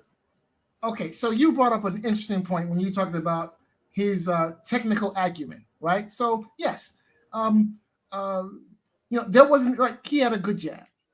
Okay, yeah, so he did show that he was technically proficient, right? Now, one of the most technically What proficient, more can you ask from a fighter? Your boy Deontay Wilder ain't technically proficient, but carry on. Can I finish? You may. Before you start cheerleading. Man, you better lay off them mushroom omelets. You're out of hand. Make it plain, fight doctor. Make it plain. Thank you, sir. And that's exactly what I intend to do. One of the most technically proficient heavyweights I've ever seen. Go with the spinach on omelet. Damn it. Okay. One of the most technically proficient heavyweights I've ever seen. Larry Holmes. Right? Excellent jab, right hand, hook, uppercut. He could do it all. Footwork. He could dance. He could box. He could slug, punch, whatever you needed to do. He could. He was there. Sorry. Let me interrupt you. Well, we got somebody called New Age. What is it? Inner Stan. I never seen you before, my friend. Write some stuff in the chat before I bring you in. Want to see the cut? The cloth that you cut from. But back to you, fight doctor. But do you want to know what Larry Holmes had in addition to his technical proficiency that he had in abundance? The killer instinct, right? Larry Holmes was the guy who would outbox you, and then when he was done boxing, he would knock you out. Yeah, he was vicious. Okay? I like that. Yes, the man was vicious. Yeah, he was a killer. Yeah, he didn't have the biggest punch, but he was the most skilled heavyweight that you would ever fight. And after he dressed you up, he would take you out. That's what he did. And that that killer instinct, that viciousness has been cut out like a cancer from Anthony Joshua. It no longer exists. You can't say it no longer exists. You can say you didn't see it, but you can't say it no longer exists. I haven't seen it since the first Ruiz fight. So where is it? On hiatus? Okay. Whose turn is it? I'll carry on. If you got more, carry on. Yeah. It'll be Kung after this, though. Yeah. Okay. Carry on, finish, and then we go to Kung. So look, the intangibles here now is Anthony Joshua showing a good jab, and is he showing good boxing ability? Of course, no question. But there are some things there. The intangibles are what separate good fighters from great fighters. And in the intangible department, in my mind, Anthony Joshua is lacking. And, I just see a problem when they turn him loose against someone who is not just showing up for the payday. You see, here's a problem. Here's a problem that I notice. When Anthony Joshua fights a cat, they come up at least 25% better than their standard performance. At least 25% better. So when you go up against, when people have seen Anthony Joshua change lives.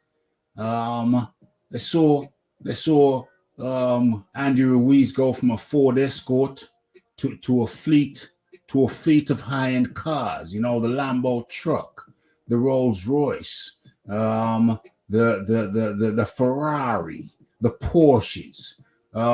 When you see someone hit the jackpot like that, You're gonna fight with your soul. You're gonna fight with every inch of your soul because you can win the lottery. You can win the lottery against Anthony Joshua, and I think people underestimate. Well, for one, Jermaine Franklin's already a good fighter. He's already a Golden Glove. He already has a very good amateur pedigree. So he comes into the fight as a seasoned fighter. People are underestimating that maybe in his next few fights, people will start to give him his respect. I give him his respect. I gave him his respect from the jump. I said, this is a fight that I want to see because Jermaine Franklin is a damn good fighter and he's got heart for days. So people underestimate how much desire Anthony Joshua's opponents come with. They underestimate that. And I think that if you factor that in properly, then you would have perhaps a slightly different point of view. With that, I say that, yeah, it was a really good performance by Anthony Joshua. Real good performance. All he needs to do is tweak the EQ. Really good performance. I am happy with it. Believe it or not. Yeah, there's some things to tweak. But remember, I said knockout by around 10, which really meant that, well, it could go the whole 12 rounds. And really, what I want to see from Joshua is improvement. And overall, what we saw was an improved Anthony Joshua, skill-wise, overall. And that will stand him in good stead. He's still got another couple of years left. May have 3 till 36. He's still got another 3 years left. And this change of trainer stands him in good stead. I don't understand why people want to get so myopic, short-sighted. It's not about one fight. It's about this fight being a building block for the next fight, and the next fight being a building block for the next fight, and then 2024 is, to me, is a good time to fight for. It's a good time to fight for a championship. 2024. Say, Rafi, I hate to cut you off, but I need to go. I need to cut out. I got to make a quick run. I will rejoin if you guys are still going in the next maybe 45 minutes or so, but I would imagine you guys probably will have ended the show by then. So I do have to cut out. But before I leave, I just want to leave one parting thought, if I may. You may. I just want to leave one parting thought.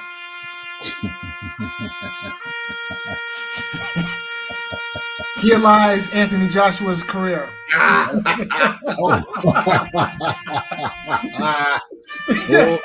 Well, that's very pessimistic of you, fight doctor, but you ate your words all the way through the fight. You kept on making negative predictions. Oh, it's just Anthony Joshua's going to gas. Never after. Yeah. He's going to get tagged. Never happened. You know, the world. Yes, sir. Never happened. I was hoping before you go, I could have gotten your opinion on the whole Angel Ruiz, Caitlin Clark, LSU, Iowa follow. I don't know if you've been following that, but you know, next time I guess. Yeah, let me get up to that in next go round. But yeah, Jim, I gotta go. It's been a blast. Thank you. Shout out to my man John Daly. Shout out to the Iron Kong. Shout out to Mr. Dawkins. And I will see you cats in the alley. Hey, thanks for your contribution. Thanks for your contribution. As per usual. Wow, but it's Iron Kong. I think we missed you out somewhere. No, study that. My point still stands. Tyson Fury he faced TR from Otto Wallin. Deontay Wilder could be involved in what might be a fixed fight again, the second one in his career. Anthony Joshua fights a man who both those same people say is a good guy, tough fighter, contender, throwback fighter, all that. Anthony Joshua dominates his man for 12 rounds. And people say he didn't step up. You realize after a while, Jermaine Franklin started clinching up after Joshua started getting to him more later on in the round. He started hugging more and try all that. Hell yeah. What do you think that is? Franklin knew that if he continued taking them shots, something was going to happen to him. For real. Right? Joshua had to see what he was going to do before. Derek James told him more than likely, take your time, walk into the fight. Don't just go out there and swing like an idiot. Go out there and walk yourself into the fight. You see how Errol Spence fight? Errol Spence tends to fight like that. Like he kind of walk his way into the fight and then he gets at you. Why I would like to say on Joshua Moore is more body work. Because it didn't matter how much weight Franklin lost, it was going to be soft around the body. Yeah. I didn't see no body work. And when he did touch the body, you could see Franklin react. Yeah. But those are things that are going to come in time. As I say, as y'all was saying, it would be stupid. And I don't know why Eddie Hearn trying to run his way back into another hamster wheel negotiation with Tyson Fury. Crazy. At a hamster wheel, because you know how hamsters get on the wheel and they run and run. They don't go nowhere. No. So that's like dealing with Tyson Fury. It's just a hamster wheel. It goes nowhere. For real. Put him in there with Dillian White.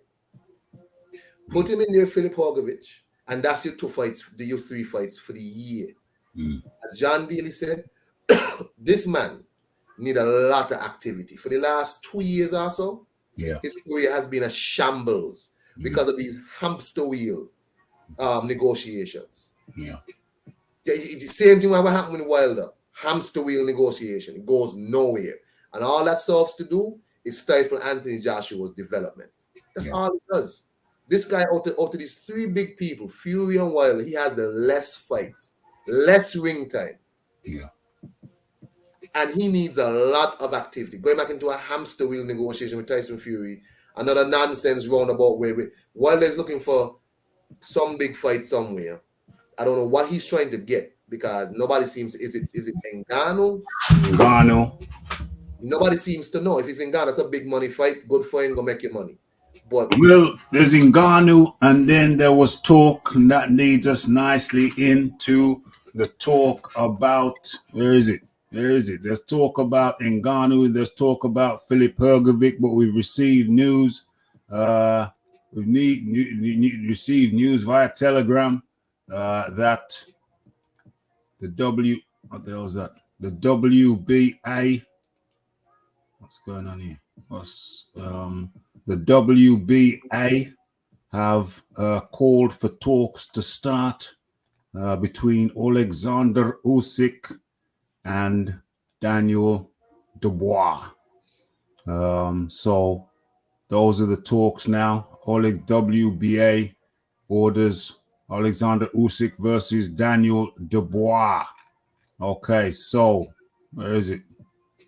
Jake Donovan. I've seen the tweets. I've responded to not Jake Donovan. Jake Donovan and Benson, whatever his name is, have commented on this, and I've seen it myself. And Alexander Usyk has been ordered by the WBA to begin no negotiations to defend his IBF, WBA, WBO heavyweight titles against mandatory challenger Daniel Dubois next.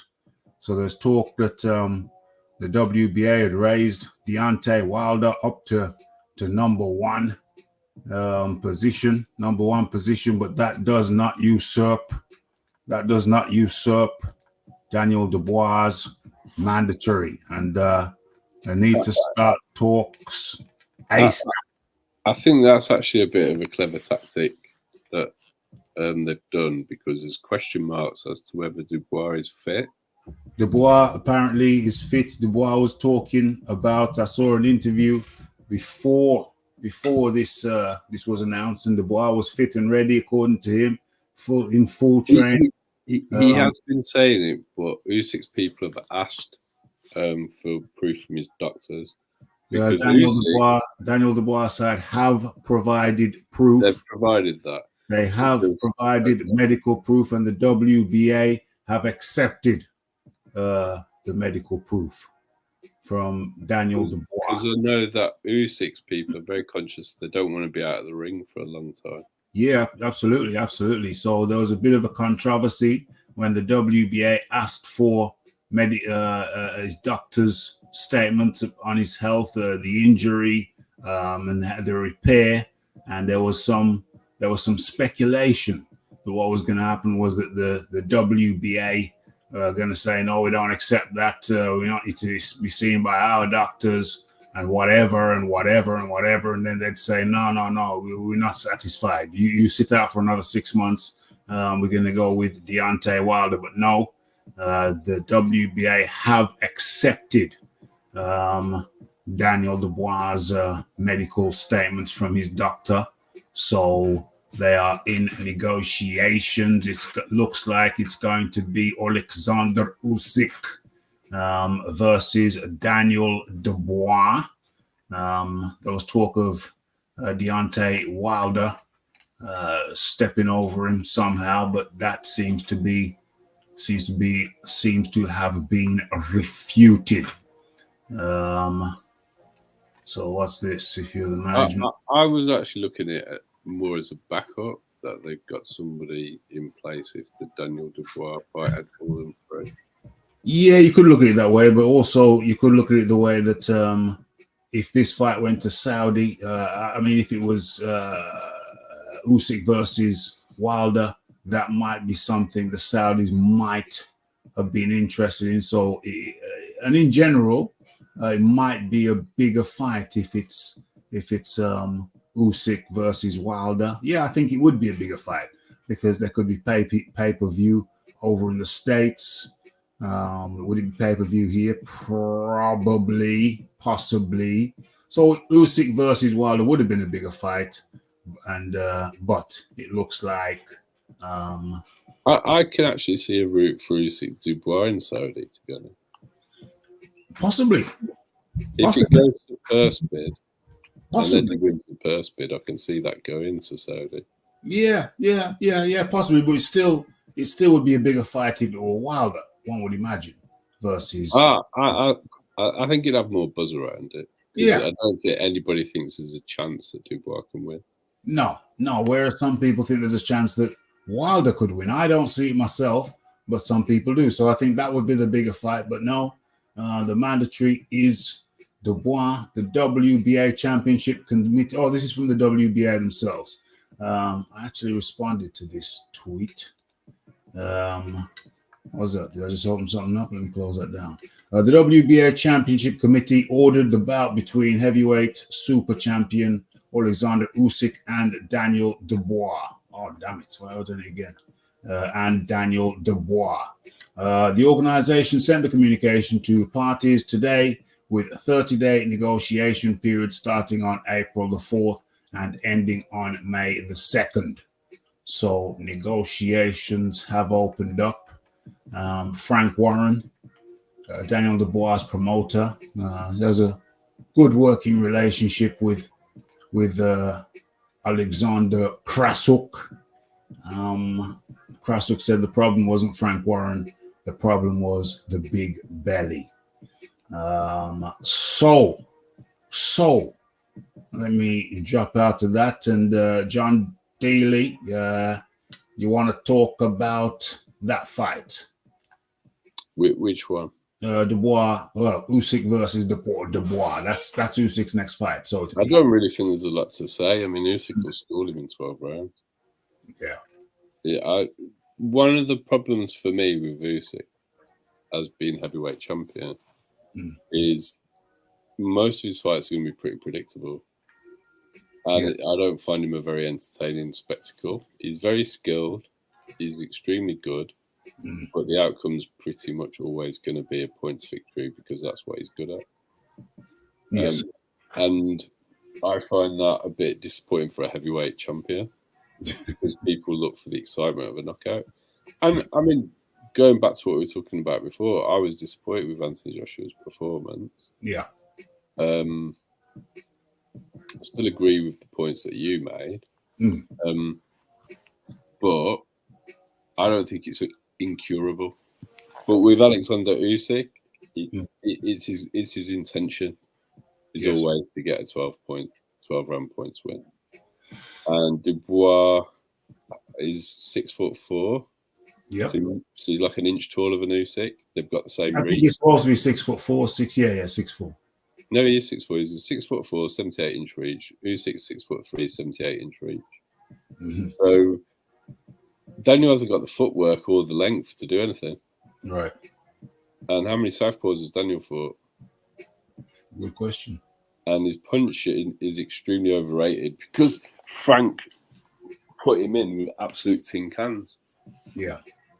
So, generally speaking, it's a very easy win for Usyk.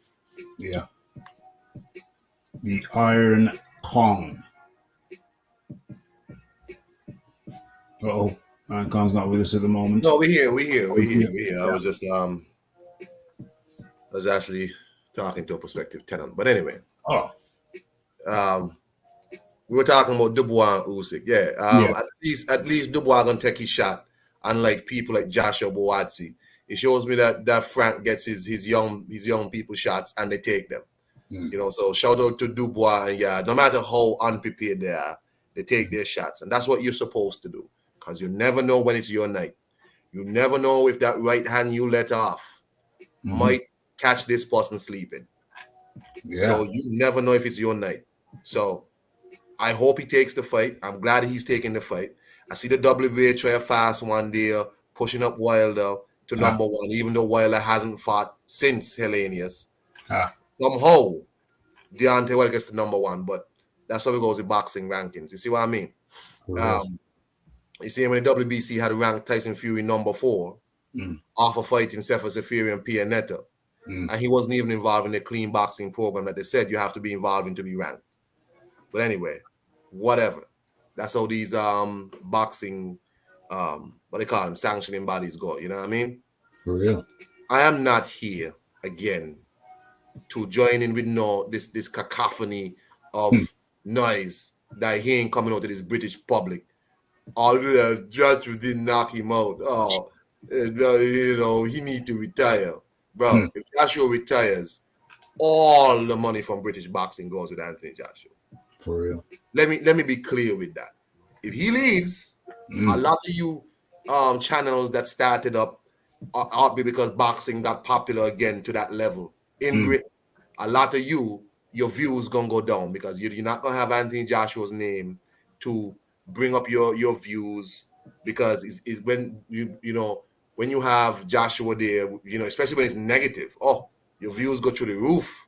You know that. Especially Coogan Cassius, whose channel has turned into a Tyson Fury propaganda channel. Damn. Basically using the channel to broadcast Kim Jong-il's messages to the public. Damn. Right? If Anthony Joshua goes, so does the popularity like that in British boxing. So while you're trying to run him out the sport, because it's the nice thing to do, you want to Frank Bruno him with a little weakness, let's pile on top, let's break him, let's destroy him. Because what? We built him, so let's destroy him.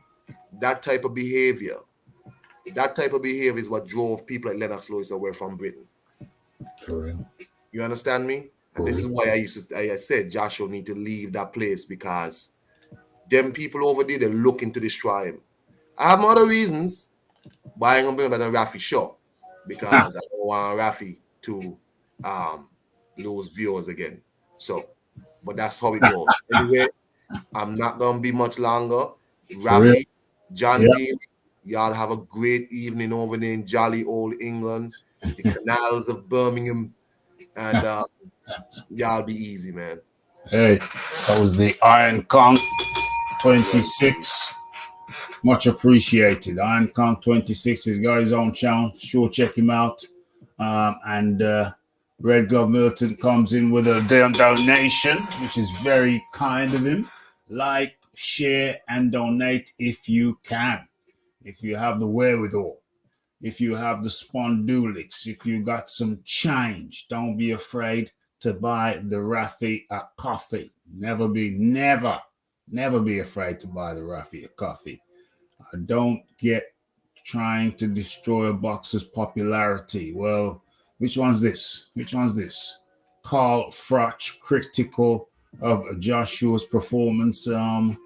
Haters gonna hate, John. Haters gonna hate. I don't know where to start with that, man. To be honest, he's a very bitter, twisted man. Bitter and twisted. I saw him being interviewed in Saudi before the Ruiz rematch. Yeah. And he was saying that he'd never been badly knocked out, so he just couldn't understand how he'd come back from it because it had never happened to him.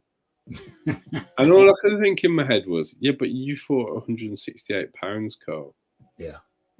You didn't fight in the heavy. Like, everybody knows the whole reason that the heavyweight division is the glamour division is because anyone can knock anybody out on a given day. For real. And Anthony Joshua is getting all this heat for putting a man into survival mode because Joshua's getting all the heat about all the clinching. But after about round 7, it was Franklin who was engaging in the clinches more. Absolutely. Because he was looking to survive, because he wanted to see the 12th round as the final belt as a point of pride. Yeah. And he's wily enough to get there. I do think there was an element of reluctance to pull the trigger from Anthony Joshua. Yes. But yes. me personally, I think it's curable. Yeah. Me too. And that's why, for me, there's some of the fights that the general public probably don't really want are worth having. How are you going to pay Joshua for that? Well, there's a few things you could do. Pay cut would be the first one. Yeah. Straightforward. I'm assuming he took a pay cut for that. Maybe take him out of the UK as well. Yeah. You know, there's a few places you could take Anthony Joshua where he's very popular. The Middle East is one. Part of the reason he's popular in the Middle East is because he spends so much time in Dubois. Dubois. Also, he's been seen. Everybody in the UK might have forgotten it. Yeah. But I remember when he was in the sun in a mosque in traditional Arab clothing praying. I don't think the UK fans have forgotten that. Well, okay. I think it's very much. You think that people in Saudi and Abu Dhabi and Dubai have forgotten it? No, they haven't forgot it. So he's actually a star out there, and they know who he is. Yeah. So, there are ways to pay him for lesser fights that he probably needs to have because he's never really had the chance to have them since he fought Charles Martin, really. I mean, the only one in between then and now is probably Eric Molina. Yeah. He was actually a common opponent of Deontay Wilder anyway. Yes, absolutely. Absolutely. And as we're coming to the end of the show, what is that there? Is that what I'm looking for? Where are we? Yeah, as for Joshua, I hear what you're saying. He need, like we've discussed earlier on, and in the Saturday show, he just needs to just have some fighting, get some fighting, get his beat wet again. He's only had 2 fights in the last 2 years. That's no good. COVID messes about. Tyson Fury with his 3 fights in 3 years, right? 3 fights in 3 years, even worse. That should be scheduled for 1 year. Exactly. That should be scheduled for 1 year. So all he needs to do is get some fights under his belt. 3 fights this year with his new coach, new trainer, and then looking at championship fights next year. And I think that the money that I don't even want to talk about the money yet, but I guess we have to address it. Eddie Hearn said, called out Tyson Fury, the last person in the world you should call out because he's just going to mess you around again. He's messed Usyk around. He's kept in this negotiation. If it wasn't for Tyson Fury, we're doing a mess around. Usyk would have fought again. Joshua last fought Usyk. Usyk is still out of the ring. Usyk last fought Joshua and is still out of the ring. And you have the Gypsy Queen, Tyson Fury, the big belly to thank for that. So when you're dealing with the big belly, what's this? Good show. At least what I call it. The end of it. Absolutely. Have a good night, Raf, and the John Daly, and that's the Red Glove Militant. Thanks for your attendance. Thanks for the donation. Thanks for the coffee. Much appreciated. All said here. No. What was I looking for? Yeah, don't donate if you are without food and shelter. Absolutely, I echo that. Don't donate if you're without food and shelter. Shout out to the Red Gov militant. Have a good evening, my friend. It's evening over there. It's night time over here, coming up past our bedtime over here in the UK. It needs them little fights. Pay cut, fine. Pay cut, fine. Eddie Hearn to call out Fury, total waste of time. If you call out Fury, any boxer in the future who's in negotiation with Fury also be in simultaneous negotiation with somebody else. So Krasuk, Alexander Krasuk for Usyk, Eddie Hearn for Joshua. Always, if you're talking to Fury, always have secondary negotiations going on with another fighter, so that when Fury pulls out, you've only got a few more days to dot the I's and cross the T's with the other guy that you was talking to. So that's my advice on that. Don't waste your time with him. And let's round this thing out. Thanks to everybody who came. Let's round this thing out with a little quick look at Wardley versus Michael Polite Coffee. Okay, what have I got to say about that? Well, it's an interesting fight. I always get the feeling that Michael Polite Coffee should have been a shot putter or a discus thrower with a hammer. He's just very heavily built, came to boxing late. And I always feel, it's better to get them muscles moving, them boxing muscles moving, to get them reflexes going early. When you're already so thick set, becomes a heavier task, pun intended. I think Wardley, whatever round he stopped him in, was it the third, was it the fourth, whatever? It was the fourth, it says so. It was the referee jumped in. I thought it was the referee jumped in too quick on the one hand. On the other hand, looking at the replay, I didn't need to look at the replay, but on the other hand, I mean, he was taking a lot of shots unanswered. If he'd have just stuck a jab out every now and then, Michael Polite Coffee, when he's getting punched on by Wardley, he just stuck a jab out every now and then, he'd have been fine, but he didn't. I believe the reason he did not throw back was not because he was in trouble, because he wasn't in particular trouble. He was in no way near getting rocked or stopped. It was just that I think he went into sparring partners mode. He's well renowned for being a sparring partner of Deontay Wilder. And I think that's something you do in sparring. Somebody's coming with them heavy artillery. You may just cover up and tuck up, let them blow for 30 seconds, and then come back with your shots. I think he was in sparring partner mode, and he paid for it because he didn't respond with shots, and the referee waved it off. Awkward, but hey, what you gonna do, John Daly? How many fights has he had in the UK? Well, is this his second one in the UK or the third?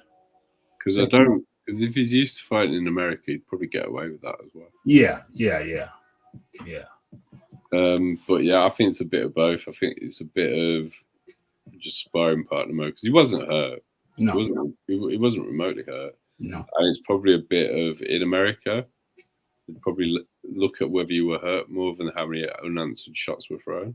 Yeah, because here the referees were much quicker to stop fights, and if you're not used to that, you're probably not going to just put that jab out or do something. For real. Because I think you're right. I think he was waiting for him to, because he's not going to throw forever. No. I think he was waiting for that to finish, move off the ropes, get through the round, and go again. Yeah. But I do question his ambition. I think he's too much of a sparring partner as well. Yes. So I didn't see the ambition in the fight really to win the fight. No. And somebody like that, it's a shame he hasn't got a bit more ambition. He's a big guy.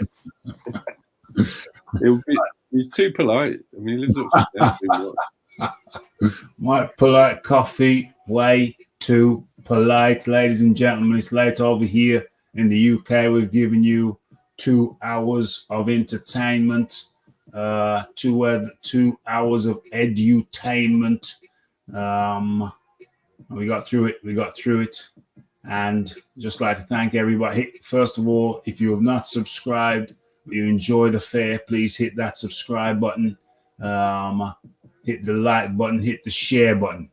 But I just want to say thank you to everybody who came. Hit the like, subscribe, share, donate. You can even donate after the show. There's a donation button. Just scroll around, look for it if you want to keep this thing funded. John, thank you very much for taking time out of your day. I know you got an early start in the morning, so much appreciated. Okay, that was the John Daly. Earlier on, we had the Iron Kong. Shout out to him, and shout out to the Fight Doctor. Shout out to all the panelists, everybody who dropped in. The Red Gloved Militant for the donation. Aaron Daly for the donation.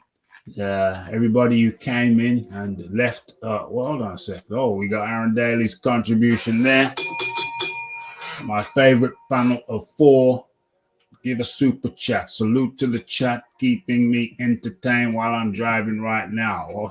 Absolutely awesome and much appreciated. That's from the Aaron Daly. That's to everybody who came in and hit a good button. Any of the good buttons. Actually, any button you see fit to hit. That's all good with me. Okay, so we've talked about it, haven't we? I don't think there's much for me to say. I think that, barring a few tweaks, Banty Justice got to make a few tweaks, but barring that, I thought it was a very good performance. Very good performance. He brought new elements to his game. And it's building blocks, rebuilding 2023, rebuilding 2024, march for the belts. Okay. So 2023, rebuilding, 2024, march for the belts. That's how I see it. That's the Raphael Dawkins Combat Radio view. Hit that like button, hit that subscribe button, hit the share button. I think I said that a few times already. So everybody, hope you had a good weekend. Have a good week. Catch up with the videos. May go live again later on this week. Maybe. But in the meantime, it's Raphael Dawkins Combat Radio. We are out. Blessed.